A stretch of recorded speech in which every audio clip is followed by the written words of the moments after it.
Hello, everybody, and welcome to another edition of SheSpark magazine. And Kim Boudreaux Smith, have very much biased opinions on the guests that I interview. So I'm going to have a huge biased opinion today. I am interviewing this amazing woman. I do not know her. This is my first time, but I feel like talking before we came onto this interview, I feel like I've known her forever, and I'm even going to get the opportunity of meeting her face to face as she's going to be journeying, which we'll talk about in this interview here to Michigan. But literally 5-10 minutes that Lisa Kohn and I have been speaking, I feel like I've known her forever. So I'm really owning my guest today on this interview. So how to overcome a challenging childhood and emerge even stronger. Lisa is going to share with us today her childhood experience, how to not hang on, because we all have childhood experiences, how to move forward and really excel and thrive and shine like a beautiful, miraculous human beings that we all are. And she wrote about this amazing experience, which I'm getting goosebumps talking about this, is To the Moon and Back, in her new book. So Lisa, as I, of course, am owning you as my guest today, welcome to this interview. I so appreciate you and your time today. Thank you. I'm thrilled to be here and to meet you and to speak with you. Yeah, thanks. So I want to jump right on in, Lisa. All right, To the Moon and Back. First of all, To the Moon and Back is about your childhood and how you lived between, and I'm going to call it, and at any time, Lisa, jump in, and you can go ahead and add words to what I'm saying, but this parallel life that you lived as a child, oh my God. So let's just begin there, this parallel life that you lived. Yeah, so it's funny, the sentence I've come up with to describe my childhood is the best seats I ever had at Madison Square Garden were at my mother's mass wedding. And if you're old enough to remember the Moonies, then you do know that we were a huge cult and Reverend Moon performed mass weddings. And my mom got married with about 2,700 other people, or couples, I think, in Madison Square Garden. And on the other hand, the best cocaine I ever had was from my father's friend, the judge. So I had a fanatical, puritanical, unbelievably rigid cult that I believed in and I belonged to and I loved, and yet I lived with my dad in New York City's East Village in the 1970s, and his life was sex, drugs, and rock and roll, and I had my brother smoking pot at the age of 10, and so it was these two contrasting experiences that gave me what I am, I guess. Okay, well, first of all, let's just clarify, Lisa. Back in the 70s, it was all about sex, drugs, and rock and roll. It was all about sex, drugs.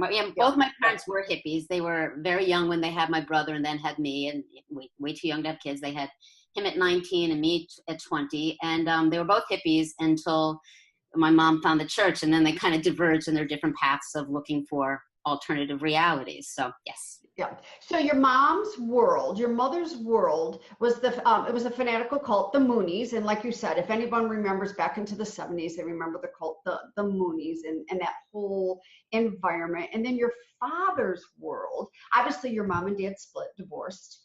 Yep. And there was shared custody at one point in time between you and your brother, with you and your brother, going back and forth with between typical divorced families' parents. And your father's world was the sex, drugs in New York City in the East Village as well. And you state that, he had the druggies coming in and out of his home, and you watched that, the dope dealers, you watched that. Yeah. Some of his friends were drug smugglers, and it was just kind of where we lived during the week. And I don't even know how to, it's funny, I don't even know how to explain it other than, that's exactly what it was. I read the autobiography of the lead singer of the Red Hot Chili Peppers, and he lived this crazy life with his dad, and his dad had him smoking pot, I think, at the age of 8, and it was just a crazy, insane life. And I called my brother and I said, you have to read this. This is the best description of that half of our life that I've ever read. So it really was quite crazy and weird on both sides. Although what I always say is my childhood is weird and the examples are outlandish, if you will. Oh, I'm sorry. The examples are outlandish, but the themes, how it affected me, I found over the years are really universal. A lot of people have the same thought patterns I have that came out of that. They just don't have these really kind of crazy, funny stories that caused it in them, if that makes sense. Yeah, I bet. So when did you, first of all, how old were you when your parents decided to take the dividing road, when your mom discovered the Moonies and your dad's like, no, I'm not involved? My parents split up when I was about 2, and we lived with my mom. And then we had moved in with my grandmother and grandfather because her parents, because my grandmother was quite ill and my grandmother passed, and we stayed with my grandfather. And then when I was about 10, my mom found the Unification Church, and soon thereafter left us with my grandfather and moved into the church full time. And soon thereafter that, my grandfather had a few problems and kind of ended up in the psychiatric ward of the hospital, and my father found out what was going on and came and got us. So around 10, I joined the church, and then we kind of moved in with my dad, and then I lived that dual life of weekends with my mom and in the church, and weekdays with my dad in New York City. It's kind of crazy and convoluted, but that's kind of an overall view of the timeline.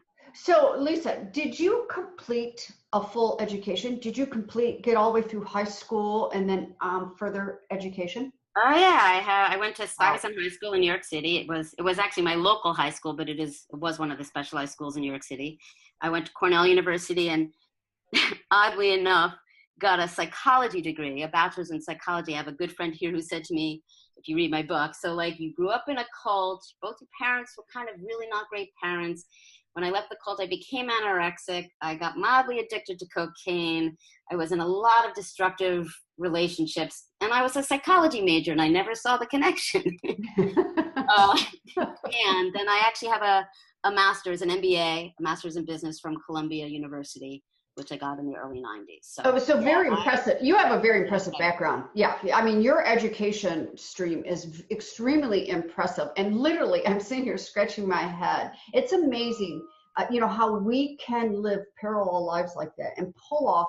I mean, those are impressive universities that you were, tap dancing in, so to speak, and became educated and acquired your degrees.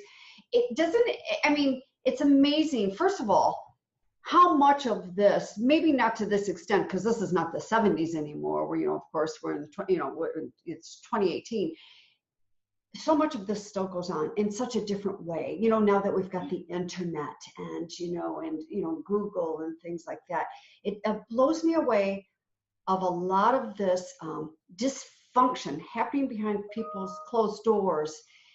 However, going to the Yales and the Cornells and driving home these beautiful careers and educations, it blows me away. I scratch my head literally, and it blows me away how we can do that. Yeah, so my mom sometimes says that it was like I had a steel rod as a backbone, but I am amazed. Well, two things. I am amazed at how often I skirted absolute disaster, but I never completely crashed and burned. I've got pretty close a number of times, but managed to, the grace of whatever, guardian angels or however you look at it, pull myself out. There's just, yes. I forgot the second part. Sorry. Yeah, no, that's okay. I do wonder how I made it through, but I do believe that we all can. I learned a lot from the process, and we all can kind of figure out how to move on. Yeah, exactly. So at any point in time when you were younger, did you ever felt unsafe in either environment? I definitely, as a young child, when we lived with my mom before the church, definitely felt unsafe. She had less than savory boyfriends and friends, and it was not a wonderful environment. I definitely felt unsafe with my dad at times and in that environment. And once I joined in the church, I was very aware of how satanic it was and he was, which is probably not a great way to look at your parent, but that's how I viewed it. Mm-hmm. I don't know that I felt unsafe in the church per se. I felt unworthy. I felt not enough. I felt guilty. I felt shame. I felt a lot of things, but I didn't feel sad when my mom left because we were told it was a good thing, and I it was wrong of me to feel sad. So I never felt angry because it was wrong to feel angry. I didn't know how to touch any of those emotions for a very long time. But I don't know that I felt unsafe per se. And in some ways, and this is the weird thing, right? When my mom joined the church and brought us with us, in some ways it was a haven from what we'd already gone through and what life was like with my dad, because whereas I would never say it's a good thing and many weird things happened, and cults are cults and they're big now and they are awful in many ways, because we were these young kids, my brother and I were adored by many people in the church. So it was sort of a cushion of love, even though we lost my mom and all that, but it was a cushion of love. Mm-hmm. Got it. So, okay, let's speed up to today. Are either one of your parents alive today? They are both alive. Oh, and how is your relationship with both of them? It's interesting. So I'll start with my dad. My dad, unfortunately, they're both young, so he's 75 years old. He had a stroke 11 years ago.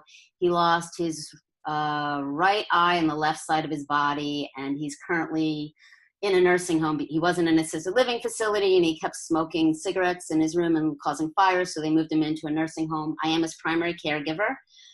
So my relationship with my dad it's guarded, and that I kind of have a buffer around him because I do adore him, and he can, the nice word for it, be mean at times. But I do take care of him, and I do my best to make his miserable life a little bit less miserable. He at times knows about the book, but because of the stroke, forgets about it. I told him recently it is going to be published, and he said, "That's great, congratulations," but I think he's forgotten about it again, which is good, because I think if he read it, he would be devastated, because he does think the worst thing he ever did was leave us with my mom. Mm-hmm. The funny thing is that my parents have both apologized to me for leaving me with the other one. So it's just interesting. It's interesting. Yeah, it's interesting. It is. Yeah. And my mom is also alive. She lives in New Jersey, actually in the building she lived in when she was born, which is funny. I'm still in Milburn, New Jersey. And over years, we've had a closer relationship and a less close relationship. I would say again that it is guarded at this point. I mean, I have her in my life. Both my parents are better grandparents than they were parents. I have 2 children. But my mom can say and do things that really don't feel great to me. And so I kind of keep her in my life, but keep her at a distance, and, wonder if one day we'll navigate it even better, or if where we are now is as good as it's going to get. But I do have a relationship with both of them. It's interesting, Lisa. A lot of us, and I'm going to use us because, and again, I bear no, I'm bearing and holding no judgment here, but a lot of us, sometimes it takes second and third time around to be better at something. Hence, yep. Like being grandparents and things, yep. Like that. And your mom and dad, and no excuse, your mom and dad were very, very young. And back in the 70s, it was love, sex, drugs, and rock and roll. It was.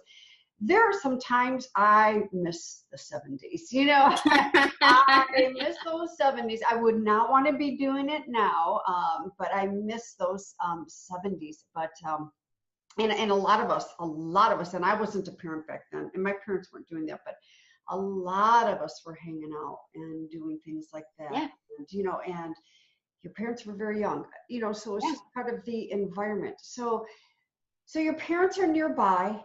They're both still alive, and they're obviously better grandparents. What was your mom? Has your mom read the book? Yeah, and so I do want to say that I do know, and I have learned that my parents did the best they could. Yes. I do understand many places where my dad's limitations came from and his outlook, and as I say to my brother, all the crazy things my father did, I do think he actually did because he thought it was good for us. He thought it was good for my brother to experience drugs at a young age. So I don't think it is good, but I don't think my father was intentionally harmful. And my mom did the best she could as well, for whatever reason. But yes, she's read the book. She's read it many times. Actually, she is a very strong supporter, even though she comes out looking really not good in it. She is a really strong supporter of the book and of me writing this and of me telling the story. So she's been absolutely wonderful about that. That's awesome. That's great. And that's wonderful that you are getting that type of support from her. Yep. At this point. Okay. So why the title? How did you know, because listen, I'm a published author as well, and I've not written a solo book. I've done projects, and I'll tell you what, that title, that's one of the angst, is the title, coming up with the right title, and then the graphic for the book, because that's the bookshelf, that's the reception of the bookshelf, so to speak. Yeah. So how did you come to this title? So it was titled many things along the way. There was a while it was titled My Life is a Series of Interrupted Yoga Sessions, which is still a great title, and I'm going to use it someday. It was titled Raising Myself, and there was one other title that it had. But when I connected with the publisher and we agreed to go ahead, we were just playing with it, and literally one of my dear friends on the block where I live, I was running with her, and she said, how about To the Moon and Back? And I said, text that to me, because we were in the middle of the run. I'm never going to remember that. And it just resonated. Oh yeah, it was titled Way Out for a while. But this one just resonated because I do feel like I went in and I found my way back. And then the second part of the title, A Childhood Under the Influence, my husband actually wrote that. And I just love that because there were so many influences that I was completely under the influence, right? When you believe in something like when one is in a cult and one believes that absolutely, that certainty, it is an incredible influence on the brain, and it actually affects how the brain develops. So that's where the title came from. And the graphic of the book is actually very funny. That's a picture I took of the building I grew up in. So if you go on my website, and actually the back of the book, there's a picture of Block Drugs, of a drugstore that's on 2nd Avenue and 6th Street, where I grew up in the East Village. And we had that on my website for a number of years, and then we realized whoever built my website hadn't gotten permission to use that photo. So I literally went up to New York City, and I took my camera, and I went to go take my own picture of Block Drugs so that I didn't unrightly use someone else's photo. And I walked past my building. It's on 2nd Avenue between 3rd and 4th Streets, the Manhattan, and I took a picture. And I thought nothing of it. I just thought, I need a picture. And I have this wonderful branding firm that's working with me, Worthy Marketing Group. And Jamie, the leader of that firm, she said, let me take a stab at your cover, because we were really trying to find it and we couldn't find it. And she, unbeknownst to me, found the picture and built the cover. And I'm like, oh my God, that's beautiful. I love it. And now the people who know me growing up are like, oh my God, that's your building. So it's quite funny how it all came together. The colors are outstanding on the cover of the book. They're really beautiful. And that's another part of the branding, as well as, the colors. And, this is a whole other interview. In fact, I may have to pull you back in another interview with maybe a couple of other phenomenal solo authors, because so many people, and rightfully so, Lisa, so many people have a story to tell, and it needs to be written. We need to do book tours. We need to be vulnerable enough to stand up on a stage and also speak it and tell our story as well, because our stories are all very moving. They can really inspire and empower and really change other people's lives, maybe known or unbeknownst to us. But part of all that branding around a book, and I hear so many people say, I want to write a book, and I'm like, thumbs up, rock on, go for it. There's so much involved in writing a book. There is and here's the thing, because I've written them, and I've written them for a multitude of reasons. It's not just writing the book. It's once that baby is born, is birthed, pushed through the birth canal, and it is now a book and sitting on the shelves.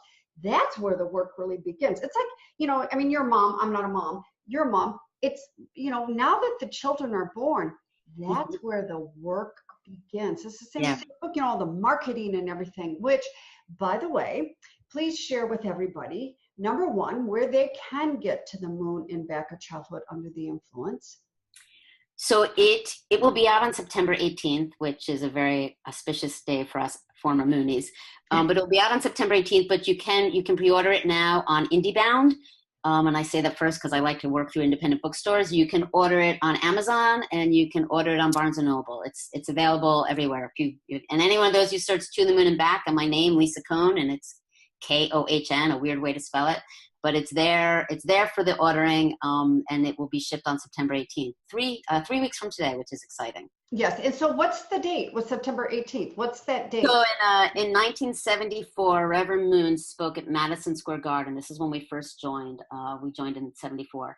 and plastered around New York City were all these posters that said September 18th could be your rebirth day. And then he also spoke on September 18th in 1976 at Washington Monument. So any former member is like, oh, that's really funny. I'm like, yeah, I know. They said pick a Tuesday in September, and how could I not pick the 18th? So it's 2 days after my birthday, and it's an auspicious, auspicious day. So it's great. Well, it'll be a great birthday gift. Are you still involved with the church? Oh, well, no.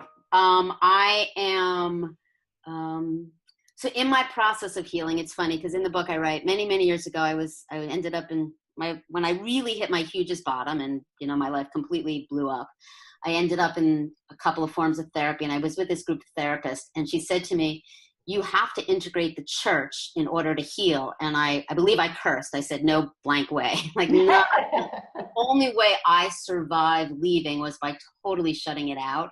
But it was like these 8 to 10 years that were just a black hole because I left everything I knew and loved. And that is what's so hard. They call them second gens, people who were born in or raised in cults, is that it's so hard to leave because you're leaving everything, not just a way of thinking and a belief, but your family and your friends and all that. So, but in the process, somewhere when I was already writing the book and in its many generations, I started going back. I started going back to church places. I started reaching out to people I knew, had known then. I just started touching it to kind of say it was real, it did happen. And so I have found just about everybody that I really cared about, reconnected. I was best friends with Reverend Moon's children. I reconnected with them. I reconnected with other kids I grew up with we were torn apart when we were kids in some weird ways. And since I've gotten this publicity, members have reached out to me, former members have reached out to me or found my mom and then found me. So it's been really, really cool. So only in that way would I say I'm involved, in that I do talk to some people and I reconnected with people, whereas there are other people who leave and will have nothing to do with people.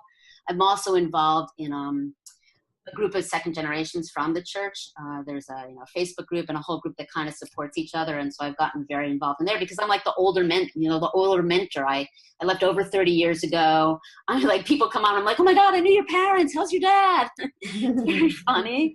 But so in that way, and if you read the book culminates with me going back to a church service where my best friend is the pastor and is preaching. And it's just a very wild experience to go back and to see that and to understand it and to know that I don't need to go back. I'm not going back. So it's that's my involvement. My only involvement is that I've reconnected with people, which is great. Well, but that's excuse me, I'm going to use the normal word here for a minute, Lisa. That's kind of normal because, there's your childhood. Yeah. And when you're saying, okay, I disconnected, I closed all that down, I moved away, I blocked all that out. It was all blacked out.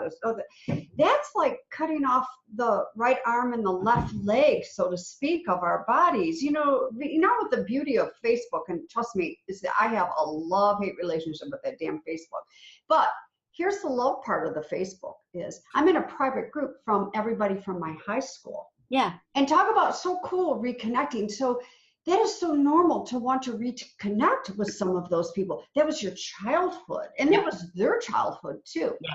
No, it has been amazing, and it has truly held me and healed me. And because from my experience, right, just my experience, by denying it and repressing it, I acted out, right? I tried to punish myself and hurt myself and suffer in so many ways.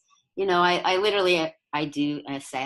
got engaged many, many years ago, and I got engaged to someone who drank a hell of a lot and was not very nice to me when he did. And I'll out myself, I stumbled into Al-Anon saying, tell me if he's an alcoholic. I would never be with an alcoholic. Only to be like, oh my God, there's so many reasons why I would. Like, I did not even know. I knew my childhood was weird and I can make you laugh. I did not know that it had damaged me. Yes. And that I had scars and like I have body memories. I started to get help, even more help, but sometimes because things started just showing up in my body in really weird ways, right? All that trauma is stored in us. And so how do we heal it? How do we allow it? How do we accept it? For me, I've had to learn to love it, right? Even those parts of me that the irrational fears and the really weird reactions I have and all those things that I learned as self-protective measures, I still have them at times, and I have to allow them and accept them and thank them for trying to save me and tell them that I'm no longer not safe, right? I'm very safe now. I have a very safe life, but it's all there. And it definitely affected me even when I said, I'm fine. I've got nothing. I got nothing. I got no stories. I got nothing to tell you. So yeah. It's interesting. That's a healthy self conversation that with the healing process.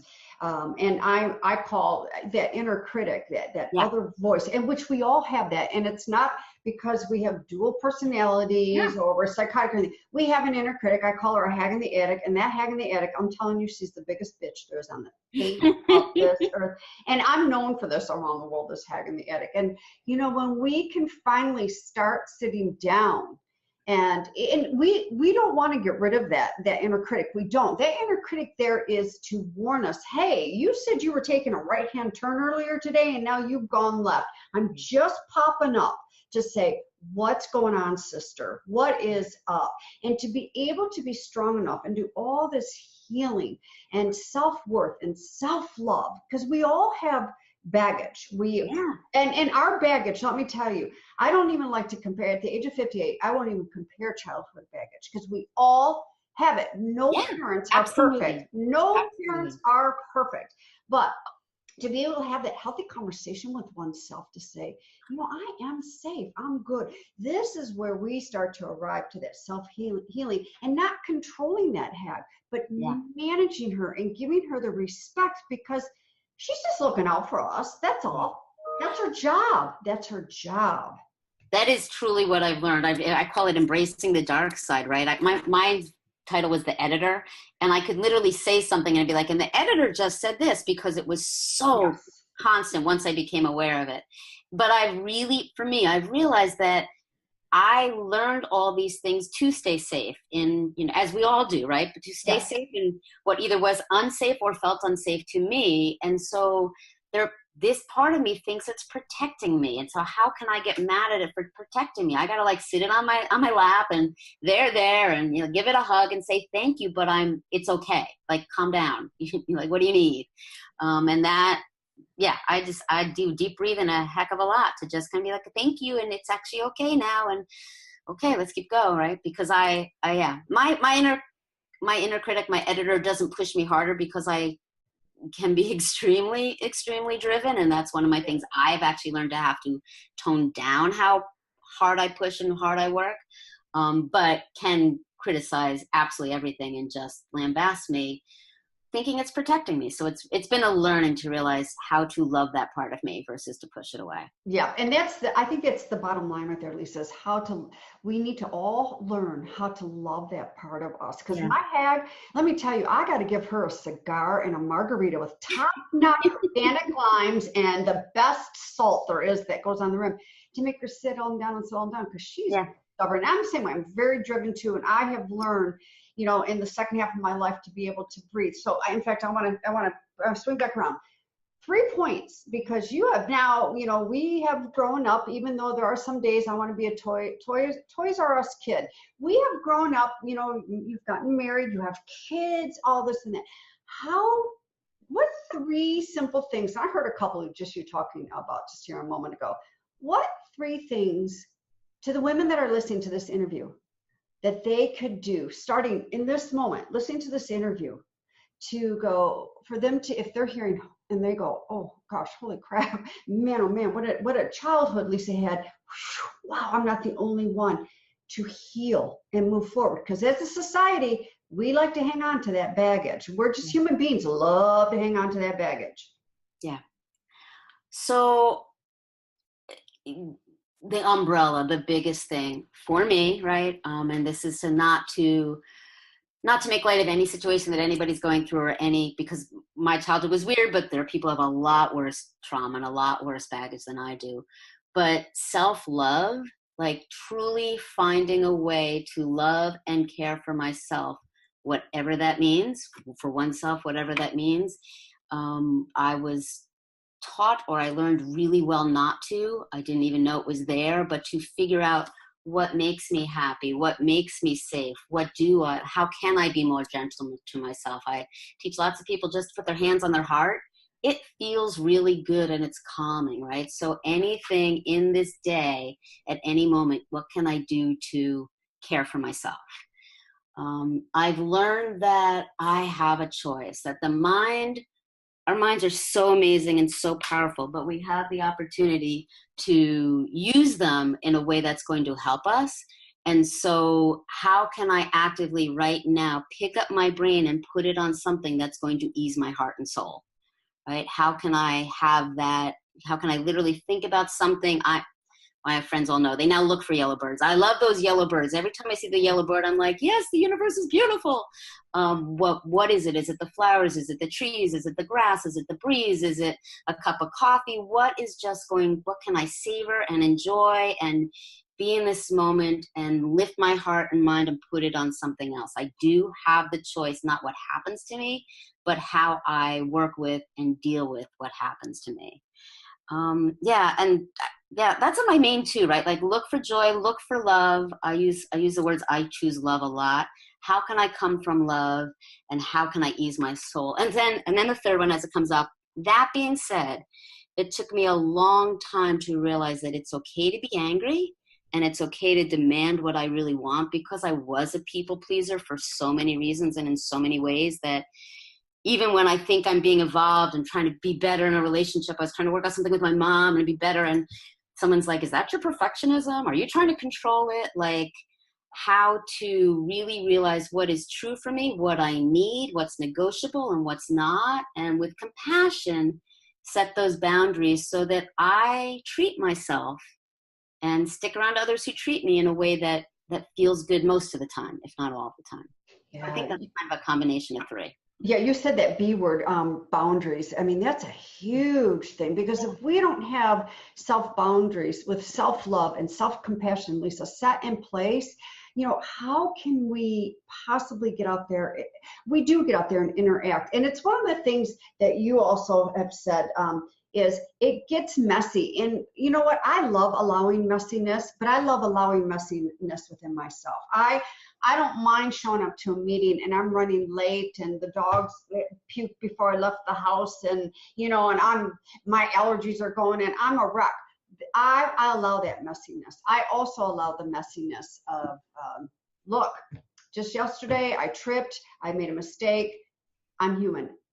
I made a mess. And it's that messiness. And then you said one other B word, and this is I teach this a lot. And this, everybody hear this loud. This is free. Breathe. Yeah. Oh, all the time. Gosh, to breathe. And I mean deep guttural breaths. Breathe multiple times. It is so calming. And it's really cool if you're in rush hour traffic, and you've got that idiot in front of you or the idiot behind you.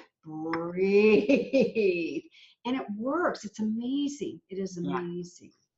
Yeah, absolutely. Yeah, breathe and look around and ground myself in the moment and find something that just feels better to think about. And that's lift myself up. Absolutely. Yep. Lisa, where can the listeners/readers track you down, follow you, and get in contact with you? So my website for writing is Lisa Kohn Writes. So you need to know how to spell my name. It's LISA KOHN Writes, WRITES, all one word, .com. And I'd love to hear from anybody. I wrote this book in order to share hope and share. I always think if my story can give people hope, then it's worth it all the way around. But if you Google me, if you Google Lisa Kohn, LISAKOHN, I come up on the first 2 pages. I'm pretty much all over them. I also have a leadership consulting and executive coaching business. We blog a lot with that as well. So that's Chatsworth Consulting. And so between that and my writing, I'm very findable. Whenever people tell me they've been looking for me, I'm like, you haven't been looking hard. Because if you Google Lisa Kohn, you cannot. If you just spell my name right, you find me. So that's where I am. And then you've got some wonderful book tours coming up. Yeah, I have at this point 11 stops planned. I haven't yet booked New York City, but I will, and also in the environments there. But I will be in Wayne, Pennsylvania, where I live. I will be in Woodstock, New York, Westfield, New Jersey, Minneapolis, Minnesota, Port Washington, New York, Ann Arbor, Michigan, Shaker Heights, Ohio, Washington, D.C., Charlotte, North Carolina, Amherst, Massachusetts, and Westboro, Massachusetts. And then it'll be Thanksgiving. And that's plenty. That's a lot, being on the road like that, plus managing a business and plus with families and, you know, and life and stuff like that is a lot. So I'm excited. You're coming to Ann Arbor, Michigan. I live in a suburb of Detroit. That will be 45 minutes away from me. And I will be heading down with my book in hand to have you sign it, to shake your hand, to meet you, give you some big hugs and things. So I'm excited about that. But everyone else listening, if you heard the cities, you've heard the tours, if it's even an hour away, hour and a half away, get in the car, plan it, drive, go meet Lisa, get the book, go meet her. That's one of my most favorite things, by the way, is getting people's books, actually meeting them and getting them to sign it. I don't know, there's something so amazing in it's like a bucket check off list. I got to meet the author. Yeah, it is wonderful, yes. Yeah, it really is. It's really neat. It's that connection, that face-to-face connection. Lisa, I want to thank you so much for your time today. I want to thank you for, you know, I'm going to use the word, it's used a little bit too much and a little too loosely, but your authenticity and your transparency, not just here today in the interview, but oh my gosh, in your book. We have to pioneer, we have to lead. Otherwise, we're sitting way in the back, hoping, wishing, dreaming, and we're missing opportunities to change other people's lives. It is very naked. I have, like I said, I've had a leadership consulting business for 20 years, and I have clients who've read the first chapter and said, I had no idea. Yeah. And I say, what made you think I would have told you this? But it is very naked, but we all have secrets. And I learned years ago, we are only as sick as our secrets. And when we share them, we heal. But by sharing mine, I've had clients I've known for years, strangers who've reached out to me online and say, me too. Not that me too, but like, I have that too. I thought I was the only one. When you can connect with people about it and then they don't feel alone and you know, oh, you have that too. You understand, you know what I mean when I say that. It's just part of the healing. So that is why I did it. I figured if I can bear it all, then there'll be a couple people who think they were alone in this and realize they're not, and maybe that'll help. So.